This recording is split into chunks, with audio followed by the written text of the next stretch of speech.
got gold! Thank you!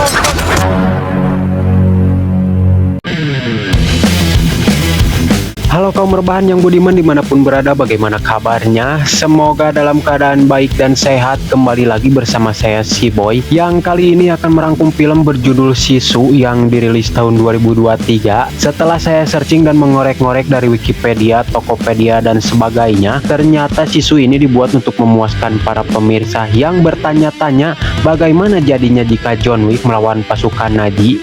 Nah, jawabannya ya ada di Sisu ini, karena pabriknya sama dengan pembuatan film John Wick yang pastinya akan memacu adrenalin kalian. Karena saya harus ke Ethiopia untuk menghadiri sunatan massal di sana, jadi langsung saja atur posisi diuk, pasang handsfree, jangan lupa rokok kopainya. Selamat menonton dan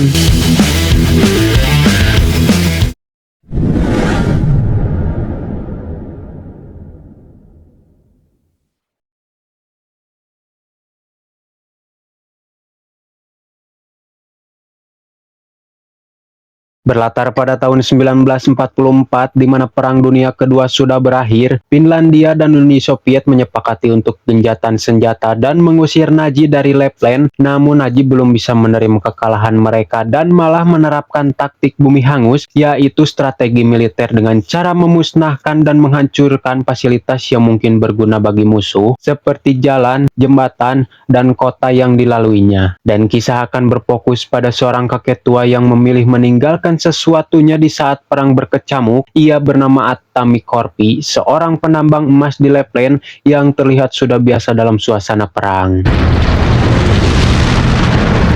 Hidup sebatang kara, tidak punya sanak saudara, Atami hanya berfokus untuk mencari emas dan mendapatkan sebanyak-banyaknya agar bisa menghabiskan masa tuanya dengan tenang dan damai. Terlihat dari luka pada tubuhnya, sosok Atami ini bukanlah penambang emas biasa yang mungkin luka-luka pada tubuhnya itu terjadi karena suatu hal lainnya. Saat Atami melakukan rutinitasnya, ia tak sengaja menemukan sebutir emas di sebuah walungan alias sungai saat mengayak pasir, yang memberi harapan pada Atami atas rencananya untuk menghabiskan masa tuanya yang damai. Hingga Atami menggali lubang baru, ia dibuat terkejut mendapati bongkahan emas murni yang membuat Atami leles tuur seketika.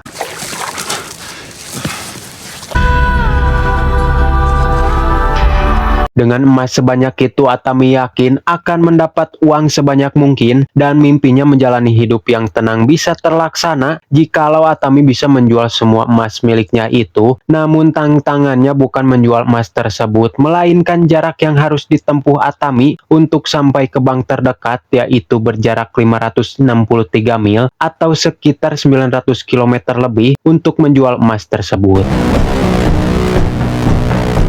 Dalam perjalanan, Atami berpapasan dengan pasukan tentara Nazi yang berpatroli. Dengan hare-harenya Atami melewati mereka, di mana satu tentara yang cengos alias arogan bernama Wolf berniat menembak Atami. Namun kapten mereka bernama Bruno melarang Wolf menembak karena hanya akan buang-buang amunisi saja, dan Bruno beranggapan bahwa arah yang dituju Atami hanya akan mengantarkan nyawanya pada kematian karena ada anak buahnya yang berada di belakang yang akan menghabisi pria tua itu. Dan benar saja, ada 4 anak buah si Bruno yang sedang nambal ban. Melihat Atami menuju ke arah mereka, mereka pun memberhentikan Atami dengan arogannya dan menggeledah tas yang dibawa Atami, di mana mereka menemukan begitu banyak emas. Seketika mereka dibuat girang gak ketulungan, dan ketika Atami dipaksa berlutut untuk ditembak mati, inilah yang terjadi.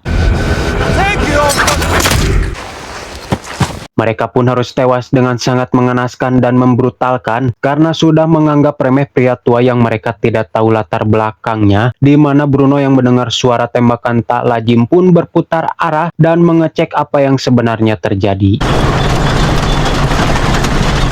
Dan saat sampai, Bruno pun dibuat sangat rewas melihat anak buahnya mokat dengan kondisi mengenaskan, rebahan tak bernyawa. Hingga saat memeriksa anak buahnya, Bruno mendapati sebongkah emas yang sempat diambil oleh salah satu anak buahnya, dan terlintas di pikiran Bruno ingin memilikinya dan berniat mengejar Atami untuk merebut semua emas miliknya itu.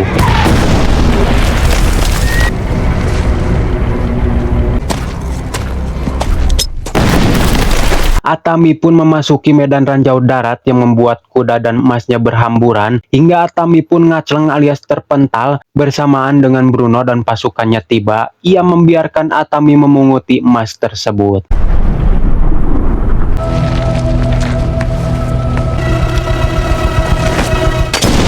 Atami pun meledakkan ranjau itu untuk menghalangi pandangan Bruno dengan debu-debu yang berterbangan, dan Bruno menyuruh satu anak buahnya untuk maju, dan inilah yang terjadi.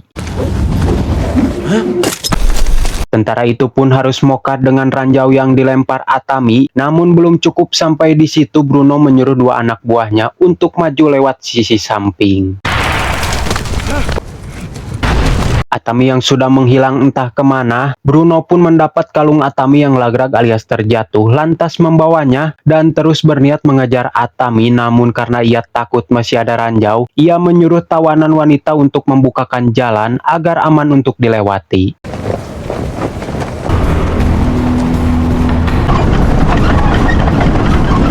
Dan saat Bruno berada dalam tank dan menghubungi jenderalnya, betapa sangat terkejutnya Bruno dan Wolf, di mana jenderalnya berkata untuk kembali ke Norwegia, dan sangat amat beruntung mereka bertemu dengan Atami masih dalam keadaan hidup, dan sekaligus menguak sebuah fakta dari sumber yang terpercaya bahwa Atami ini adalah seorang prajurit komando Finlandia yang paling ditakuti di kesatuannya, yang terkenal kejam dan pendendam. Semua itu tersulut karena kehilangan keluarganya saat perang musim dingin dengan pasukan Rusia, dan menjadi prajurit yang sulit dikendalikan, lantas ditugaskan ke medan peperangan seorang diri dan membantai 300 pasukan Rusia hingga disebut-sebut sebagai legenda manusia abadi. His home and his family to the Russians.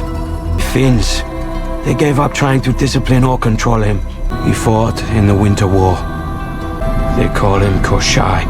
Bruno yang sudah tahu latar belakang Atami ini dan disuruh pulang saja oleh jenderalnya ke markas, namun saat melihat bongkahan emas milik Atami, muncullah pikiran ingin memiliki yang membuat Bruno mengabaikan semua fakta tentang Atami ini dan tetap keras hulu mengambil resiko yang sangat berbahaya, karena setelah perang berakhir ia tidak akan mendapat kompensasi apa-apa, yang ada hanya akan dieksekusi karena sudah kalah dalam peperangan. When we get back, they will hang us all. Kembali ke Atami yang terluka akibat ledakan ranjau itu dan terdapat luka tembak, ia bersembunyi di balik mobil yang terbakar, dan saat Bruno dan rekan-rekannya ngaliwat, Atami ngagulitik masuk ke dalam kolong mobilnya itu tanpa disadari dan membasuhi dirinya dengan bensin, sehingga saat Bruno dan rekan-rekannya melacak keberadaan Atami dengan anjing pelacak, baunya tidak akan tercium. So close to safe. Dan lagi-lagi Atami melakukan hal gila di luar nalar manusia pada umumnya dengan membakar dirinya untuk melarikan diri dan ngegejebur ke dalam sungai, di mana Bruno yang tidak mau kalah dan kehilangan emas-emasnya itu menyuruh anak buahnya mencari Atami, namun mereka harus mokat dengan sia-sia dan memberi jalan Atami untuk menyeberangi sungai.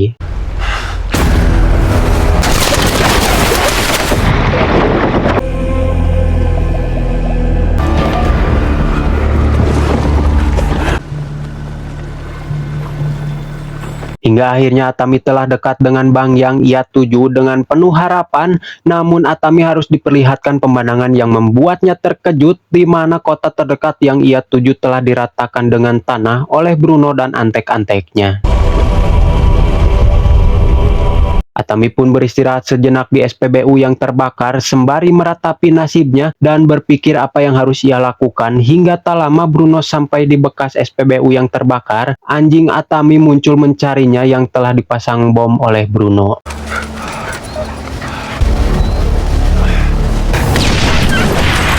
Akhirnya Atami tertangkap dan semua emas yang ada di tas tersebut dibawa oleh Bruno, dan Atami digantung di sebuah tiang hingga kejang-kejang mau mokad. Namun saat Bruno dan pasukannya pergi, Atami sengaja berpura-pura mokad dengan cara menahan napasnya dan mengencangkan otot leher untuk mengurangi resiko Atami mokad, dan ia menancapkan kakinya ke sebuah besi yang tertancap untuk meringankan beban pada lehernya.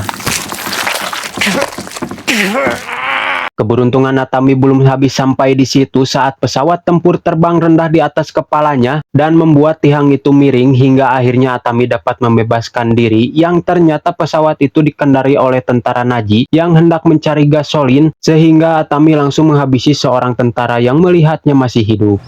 This son of a bitch is still alive. Gula.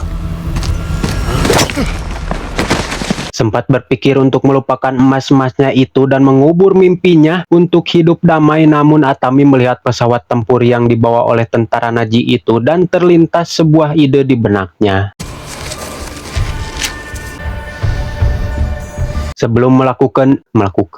Sebelum melakukan idenya itu, Atami membersihkan dan mengobati lukanya itu dengan cara yang melinukan alias ngilu, sampai-sampai tentara Nazi yang melihatnya secara langsung dapat menggambarkan dari ekspresi wajahnya seperti apa pengobatan yang dilakukan Atami ini. Ia menjahit lukanya dengan kawat tanpa obat bius apapun.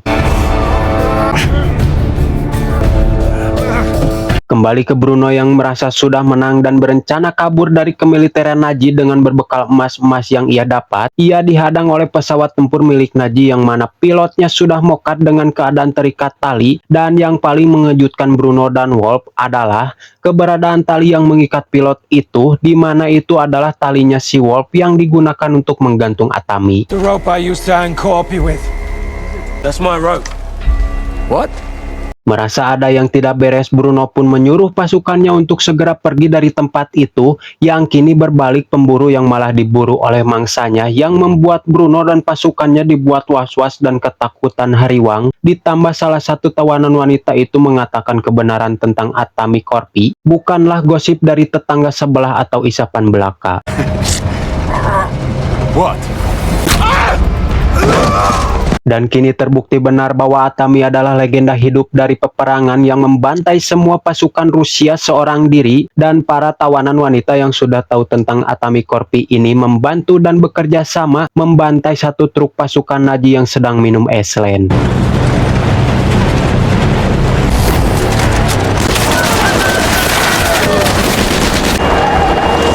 Atami pun naik ke atas tank berniat memancing keluar Bruno dengan berbekal linggis untuk menambang, namun si Wolf ini dengan songongnya berniat menantang Atami dan ditarik keluar oleh Atami hingga terjatuh dengannya. Wolf yang ketakutan setengah mati berada di hadapan legenda hidup ini dan tidak tahu harus berbuat apa lagi, sampai-sampai meminta Atami untuk mengampuni nyawanya, dengan si Bruno yang tak memperdulikan itu semua semakin jauh meninggalkannya hingga tak lama datang anak buah Bruno yang dikira akan membantu membebaskan Wolf, namun inilah yang terjadi.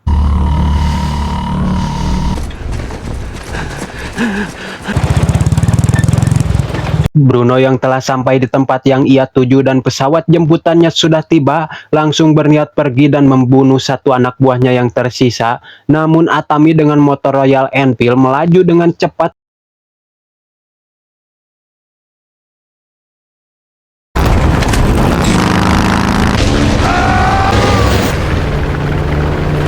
Jika masih ragu dengan tekad kuat Atami, disinilah kita akan melihat yang kalau dilakukan oleh manusia normal itu akan sangat mustahil, karena ini aksi yang di luar nalar hingga Atami berhasil masuk ke dalam pesawat dan terjadilah baku hantam.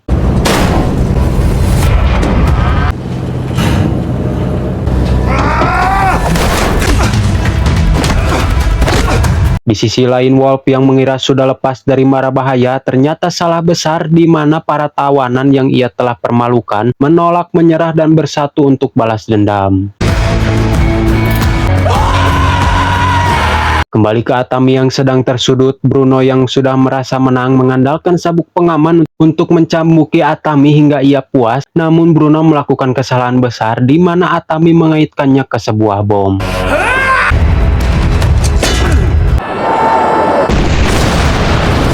Naas pilot yang membawa pesawat tersebut tewas karena tertembak oleh Atami saat akan lepas landas, di mana pesawat tua ini mengalami kerusakan mesin. Disitulah jiwa Atami yang masih belum menyerah melilitkan tali sabuk ke dirinya agar mengurangi cedera atau terpental, bahkan yang lebih parahnya adalah mokat.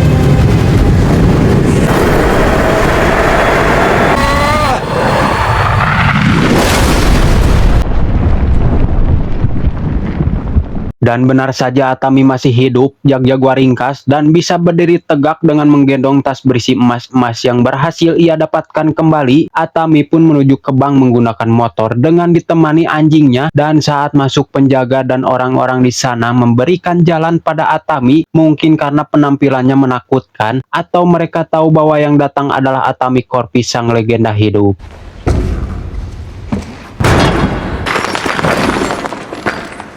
Seteleitä. Isoja. Film pun tamat. Ending yang cukup membagongkan. Edan tah, ini baru film action tak banyak bicara tapi menorehkan cerita nyata. Kalau disidik-sidik mah Atami Corpy ini teh gak ngomong pisan ngan saat di bang weh ngomong teh.